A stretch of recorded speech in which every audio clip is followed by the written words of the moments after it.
You're watching 24/7 Live Culture. To the right people. If the power had been shut off, would the damage have been lower? So I wanted them to know. I told Ben Crump, I said I made a commitment to Zaire that I would come. I found out Rodney's father. The Tulis called me and said, you know, he was a member of National Action Network lifetime. So since the President of the United States didn't have time to come, I came.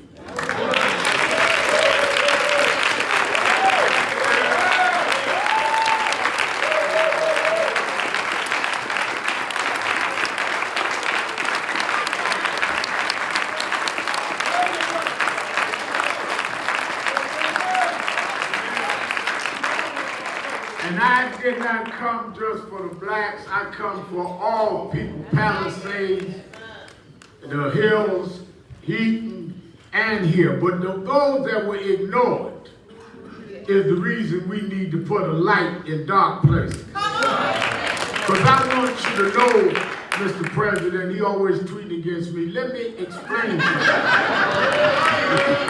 Let me explain something to you, Mr. President. We lost an election. We did not lose our minds.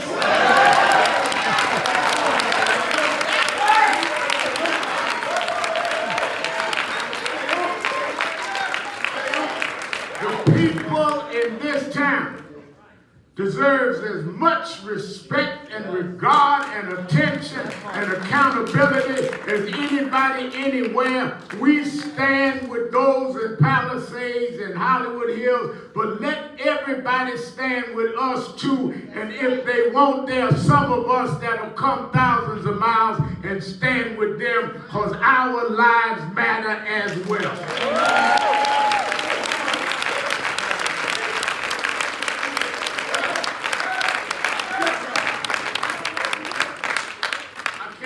Earlier this morning, I rode around. I went and met with some of the LA Fire Justice Group. I met with some of the others, and as Ben said, there's some vultures that will try to exploit this situation. Let me be real clear. All of the tragedies and situations that Ben named, we never asked for a dime from any of those families. Half of them, we paid for the funeral.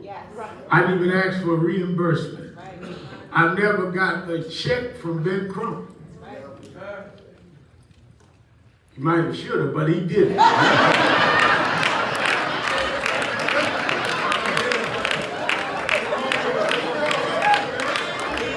No, he said I would support the convention. I said, no, I don't want, because this is not about making money. That's right. This is about making some justice happen.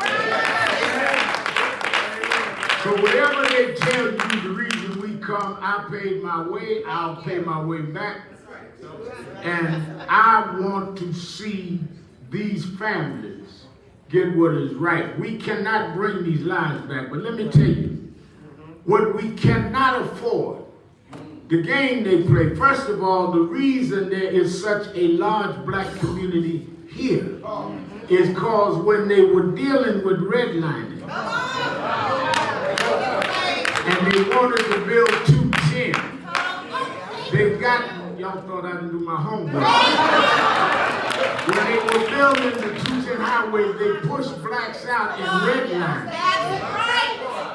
Then we bought houses for a certain amount. The insurance companies would give a certain amount of insurance so that if something happened, they had enough to make sure you could pay your mortgage. But if we're dealing with generational houses, the value that was bought 3 or 4 generations ago is not the value of those houses now. So you may have bought these houses for $200,000 that's worth $2 or $3 million now. We don't want the insurance on $200,000. We want to be paid for the value of what the land is worth right now.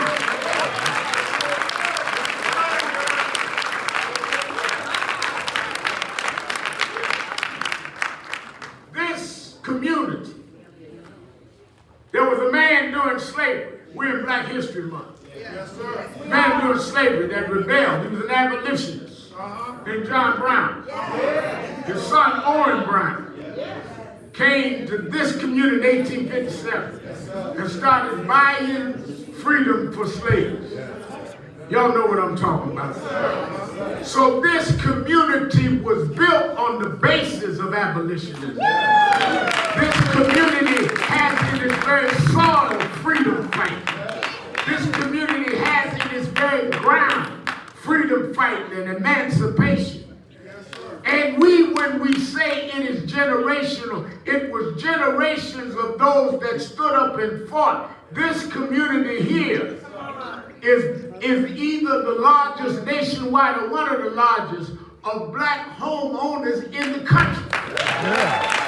Yeah. These folks are not beggars. These folks are not asking nobody to give them nothing. We're saying if we paid the taxes, we paid our utility bill, we did what we're supposed to do. We want the same protection and the same right and the same reparations as anybody else.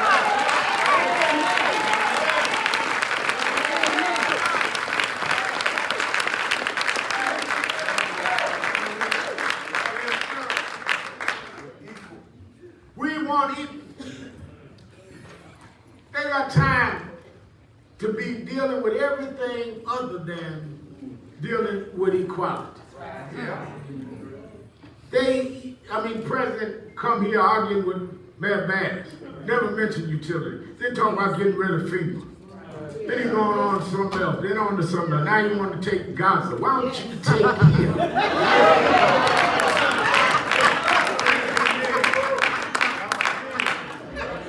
You want to take something, take Altadena. Make it the Riviera of California. But make sure we own our houses here.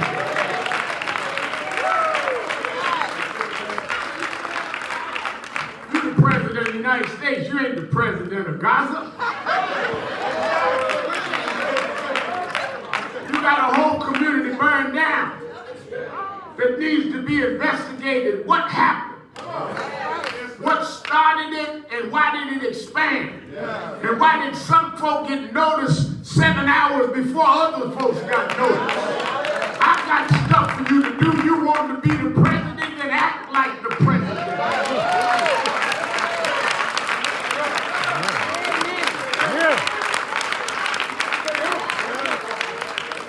17 churches burned in this town. 8 of them black. Houses of prayer, synagogues. This ain't a black issue, this is a human issue. Look at the folks Evelyn work with, those blacks and whites standing here together. We don't separate folks, so don't come to town and separate us, acting like one side is more important than the other. We all want to rise up together.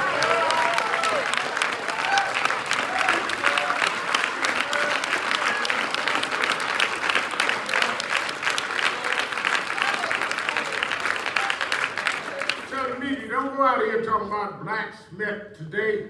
There are whites here. There are Latinos here. We all are going to see this community rise up together. We all are one, and we are going to be one strong, and we are not going to stand by and let this be separated. The reason this memorial is important is these people did nothing but what they were supposed to do in their own home. Didn't break a law in their own homes. Wasn't disruptive. Listened to their families. Raised the children. Did everything we said was right. And when you don't have the safety and sanctity of your own home, then what is left? What are we supposed to tell our children now? That if you do what's right, and you violate it, folks will ignore it and just pay you 10 cents on the dollar. And take what your great-grandparents suffered and worked 2 and 3 jobs to buy, and act like your legacy is nothing. Our great-grandparents that came to this town, when they were redlined out of other parts, and worked night shifts to leave a house to their children and their children's children. You can't act like that doesn't mean something. This is our blood. This is our sweat. And even though it was burned to the ground, we're going to build it back at the value that it deserves, because our history is more important than your hysteria.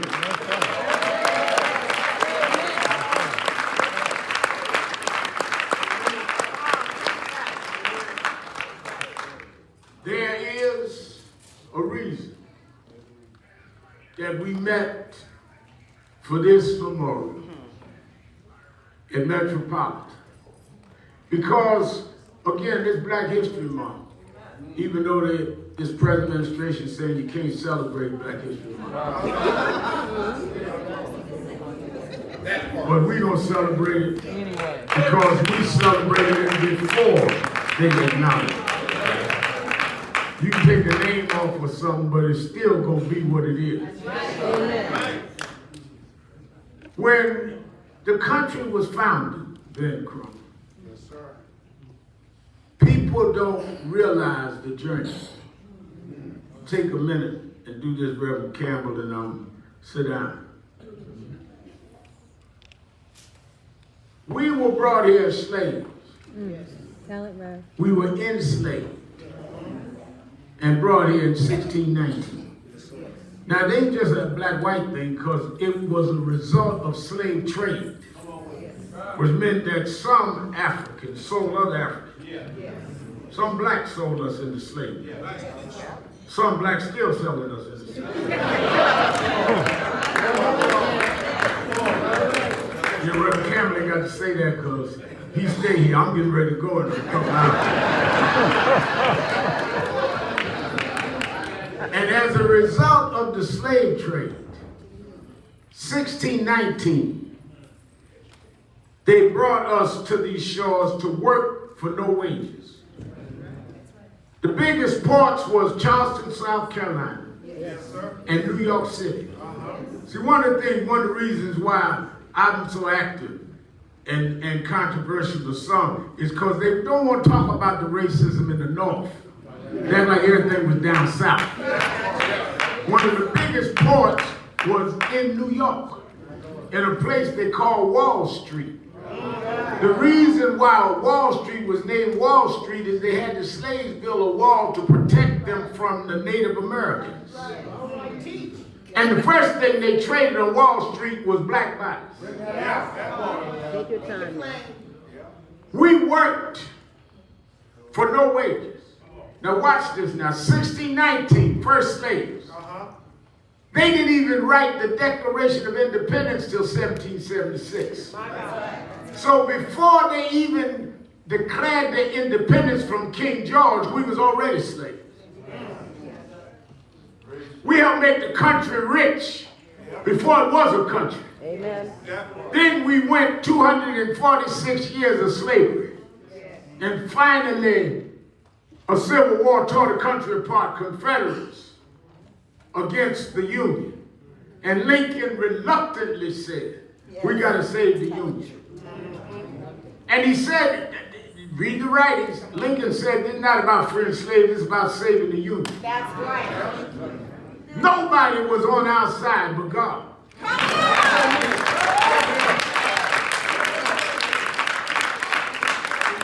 But as God would have it, the Confederates kept coming north. Frederick Douglass and others start saying to Lincoln, you got to free the slaves. At least put them in the Union Army. And they got far enough north into Virginia. Far enough north into Maryland. And finally Lincoln started saying, well, maybe we need to do this. Ulysses S. Grant was one of the generals. Robert E. Lee was coming north. And finally they said, Lincoln said, "I'll free the slaves in the South." And he signed what they call an Emancipation Proclamation.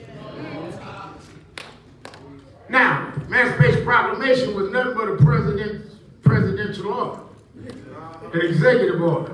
Wasn't a law. Executive order only as good as the president is in office. Amen. And on the order, Dr. Campbell, he said that on January 1st, 1863, that the slaves can walk off the plantation.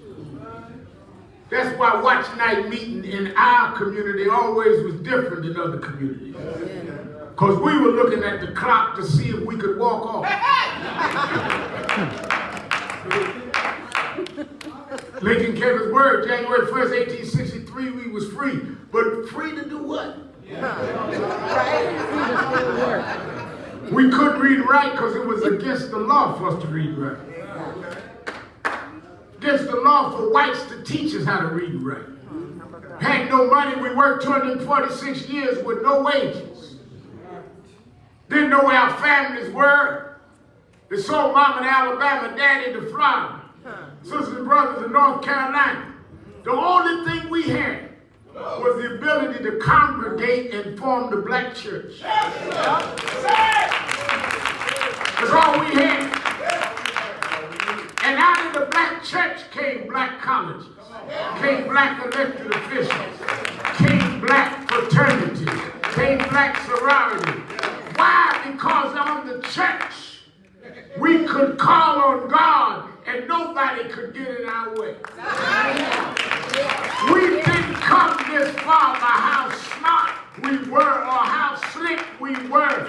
We came this far by faith, leaning on the Lord, trusting in His holy word. He never failed us yet.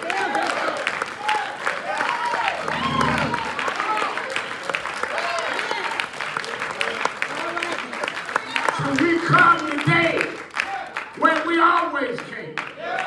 We done been through hills and mountains and deep valleys. But we know when trouble comes, where to come. Because on this rock, I build my church. And the gates of hell will not prevail against it. Your fire can't burn it down. Your ignoring us can't make us go away. We stand on the rock. God will make a way for us children. Our parents are gone. Evelyn is gone. Eileen is gone. Rodney's gone. But their children are here. Stand on the rock. Stand on the rock. God will make a way out of no way. We will build this city back. We will build it back. We will build it back. You're watching 24/7 Live Culture.